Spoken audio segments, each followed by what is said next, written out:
Assalamualaikum warahmatullahi wabarakatuh. Selamat berjumpa kembali dengan saya Praitno dari channel Praitno Berbagi. Pada kesempatan kali ini saya akan mengajak bersama Bapak Ibu Guru SMK ya untuk mengkaji bersama mengenai apa perbedaan dari kurikulum 2013 dan kurikulum Merdeka. Untuk diketahui bahwa kalau kita mengetahui ya perbedaan ini, maka kita akan fokus ya hal-hal yang baru yang akan dilaksanakan di kurikulum Merdeka ini dan seperti apa yang sudah dilakukan di kurikulum 2013. Nah, untuk itu Bapak Ibu guru harus memperhatikan ya apa perbedaannya sehingga akan menjalankan kurikulum dengan lebih efektif dan optimal. Baik, inilah perbandingan ya kurikulum 2013 dan kurikulum Merdeka tingkat SMK. Pertama, kita akan kaji bersama mengenai kerangka dasarnya. Pada kurikulum 2013, kerangka dasarnya rancangan landasan utama kurikulum 2013 adalah tujuan sistem pendidikan nasional dan standar nasional pendidikan. Ya, ini yang menjadi tujuannya ya. Kerangka dasarnya itu kita mengarah kepada tujuan pendidikan nasional dan standar nasional pendidikan. Nah, kerangka dasar pada kurikulum Merdeka kita tetap rancangannya ya, landasan utamanya adalah dari kurikulum Merdeka ini adalah tujuan sistem pendidikan nasional dan standar nasional pendidikan. Tetapi ada hal yang baru ya mengenai kerangka dasar ini.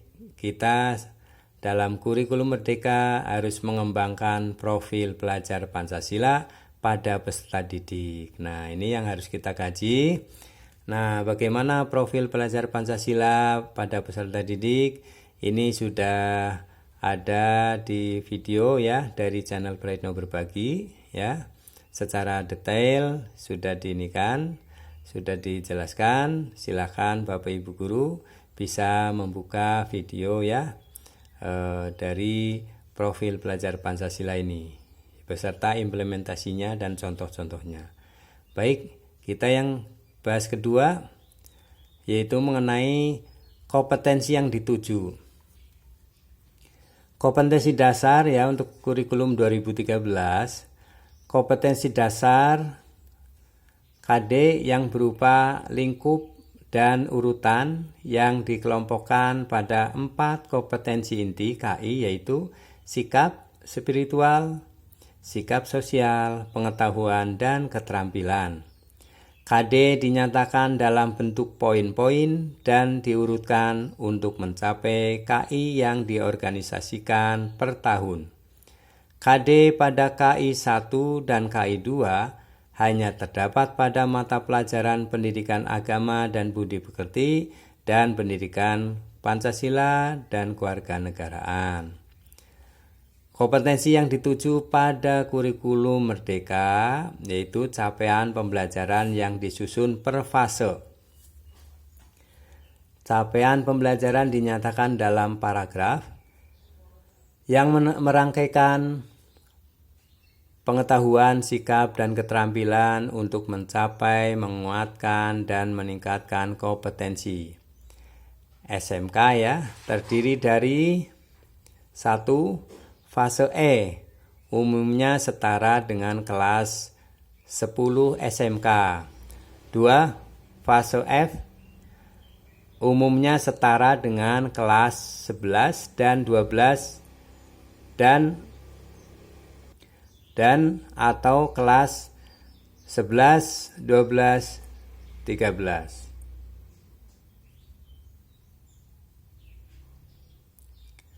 Nah, kita bahas struktur kurikulum. Pada kurikulum 2013, struktur kurikulum SMK mengacu spektrum keahlian SMK yang ditetapkan oleh pemerintah terdiri atas bidang keahlian, program keahlian, dan kompetensi keahlian. Satuan pendidikan hanya dapat menyelenggarakan kompetensi keahlian yang tercantum dalam spektrum keahlian SMK.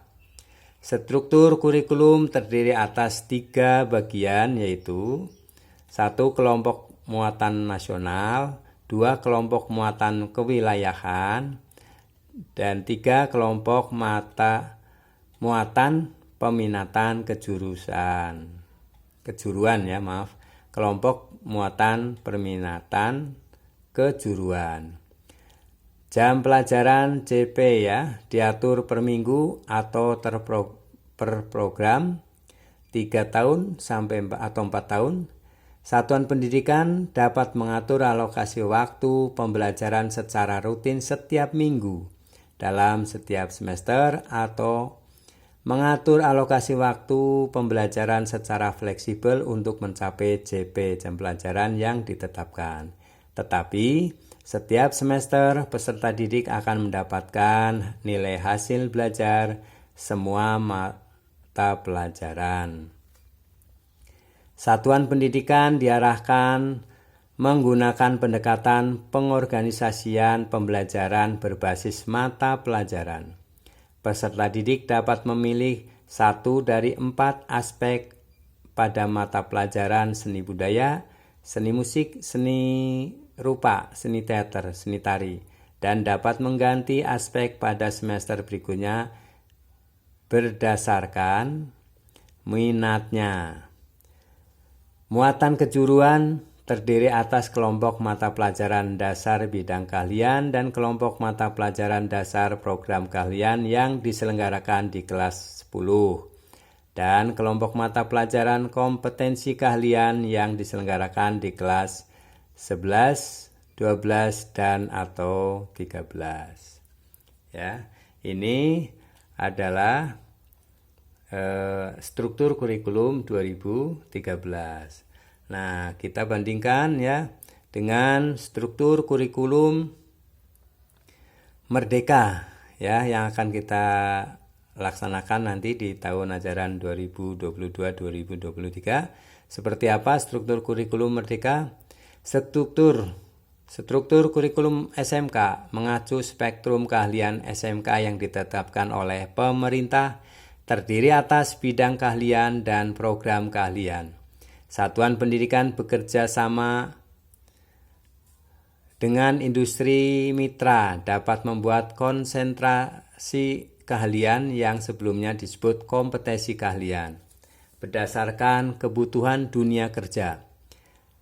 Struktur kurikulum terdiri atas 2 bagian, yaitu kelompok mata pelajaran umum dan kelompok mata pelajaran kejuruan. Jam pelajaran atau JP diatur per tahun atau per fase. Satuan pendidikan dapat mengatur alokasi waktu pembelajaran secara fleksibel untuk mencapai JP yang ditetapkan. Satuan pendidikan dapat menggunakan pendekatan pengorganisasian pembelajaran berbasis mata pelajaran, tematik, atau terintegrasi. Satuan pendidikan atau peserta didik dapat memilih sekurang-kurangnya 1 dari 5 mata pelajaran seni dan prakarya, seni musik, seni rupa, seni teater, seni tari, atau prakarya.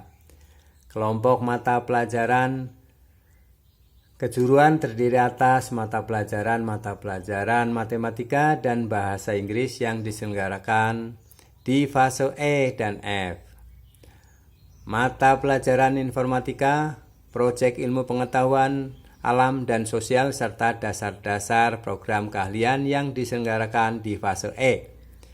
Dan mata pelajaran proyek kreatif dan kewirausahaan, konsentrasi keahlian, praktik kerja lapangan, dan mata pelajaran pilihan yang diselenggarakan di fase F. Itulah mengenai struktur kurikulum pada SMK di kurikulum Merdeka. Sekarang kita lanjutkan bagaimana pembelajarannya. Pembelajaran pada kurikulum 2013, pembelajaran pada kurikulum 2013, pendekatan pembelajaran menggunakan satu pendekatan, yaitu pendekatan saintifik untuk semua mata pelajaran. Pada umumnya, pembelajaran terfokus hanya pada intrakurikuler tatap muka. Untuk kokurikuler dialokasikan beban belajar maksimum 50% di luar jam tatap muka, tetapi tidak diwajibkan dalam bentuk kegiatan yang direncanakan secara khusus, sehingga pada umumnya diserahkan kepada kreativitas guru pengampu. Nah, itulah pembelajaran di kurikulum 2013. Sekarang pembelajaran di kurikulum Merdeka menguatkan pembelajaran terdiferensiasi sesuai tahap capaian peserta didik. Nah, untuk pembelajaran terdiferensiasi ini akan dibahas ya di dalam video khusus ya. Bapak Ibu bisa melihat ya.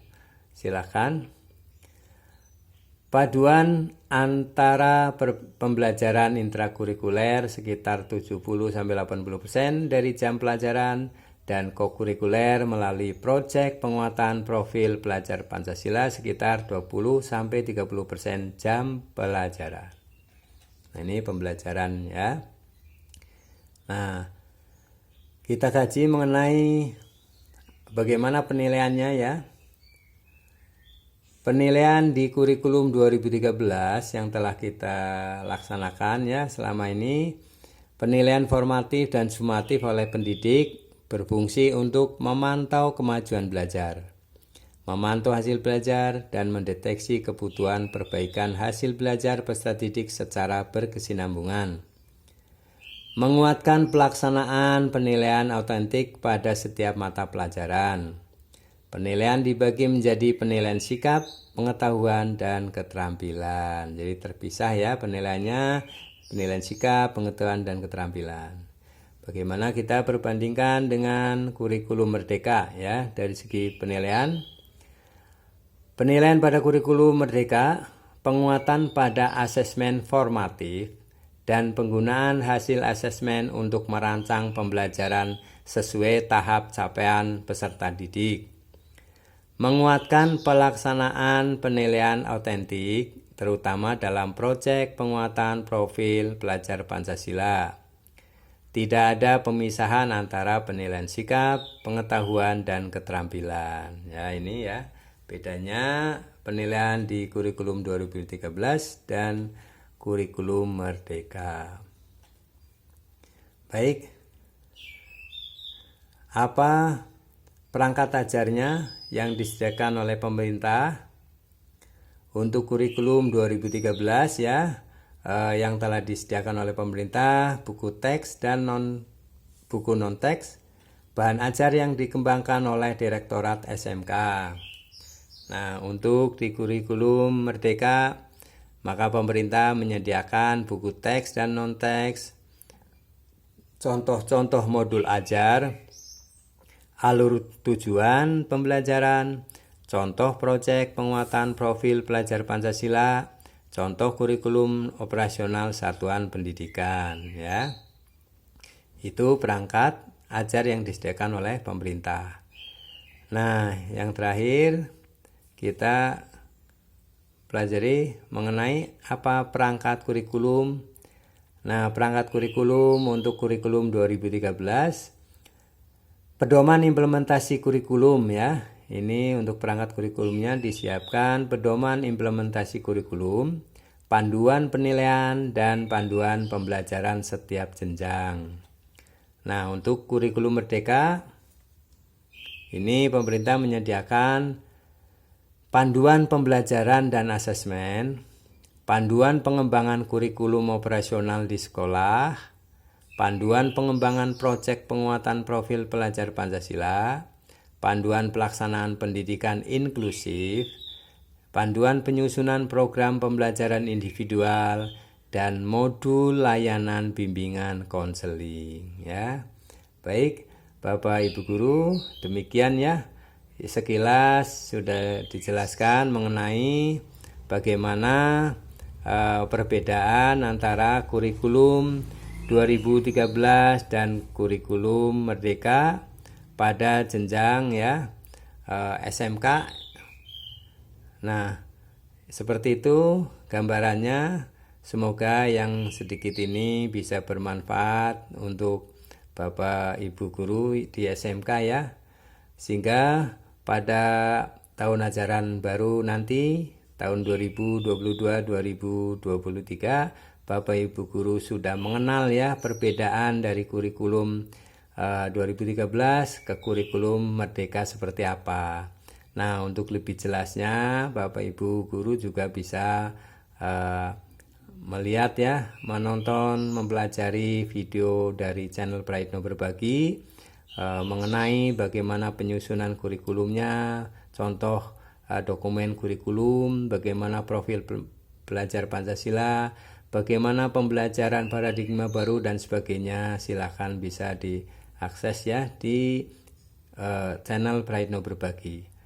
Baik Bapak Ibu guru, semoga yang singkat ini, penjelasan ini bisa bermanfaat dan mudah-mudahan menambah wawasan Bapak Ibu guru di dalam menjalankan tugas nanti. Baik, mohon maaf, terima kasih atas perhatiannya dan mohon dukungan subscribe, like, share, dan aktifkan notifikasi tanda lonceng agar mendapatkan video-video terbaru dari channel Praitno Berbagi. Demikian dari saya, salam pendidikan Indonesia semoga maju. Tetap semangat Bapak Ibu guru, majukan Indonesia. Assalamualaikum warahmatullahi wabarakatuh.